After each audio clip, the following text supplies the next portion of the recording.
બનાસકાંઠામાં ભર ઉનાળે પાણીનો કકળાટ જોવા મળ્યો છે। અમીરગઢ તાલુકાના અંતરિયાળ ગામ કંસારાના લોકોને પાણી માટે વલખા મારવાનો વારો આવ્યો છે। આદિવાસી બહુલ આ વિસ્તારમાં પાણી ન પહોંચાડાતા ગ્રામજનોને ભારે હાલાકીનો સામનો કરવો પડી રહ્યો છે। ગામની મહિલાઓએ માથે બેડા મૂકી 1 થી 2 કિલોમીટર દૂર આવેલા કૂવામાંથી પાણી ભરી લાવવા માટે આ મહિલાઓ મજબૂર બની છે।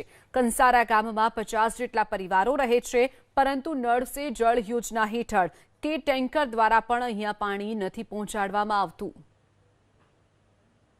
खूब तकलीफ पड़े से कितने दूर थी पानी भरवा 2 किलोमीटर थी केवी રીતે પાણી ભરો છો અહીંયા खेचीन અને પીવા માટે કેવી તકલીફ પડે પશુપાલકો માટે पीवा माटे खूब तकलीफ पड़े से बसों माटे खूब तकलीफ पड़े से पक्षीओ माटे खूब ટેન્કર બેન્કર નહીં આવતું તમારે ना બીજી કોઈ જગ્યાએ વ્યવસ્થા છે પાણીની आवे से पण नजीक ज आवे से काम में नहीं आवतो हमारे કેટલા લોકો રહો છો તમે લોકો અહીંયા उनाळो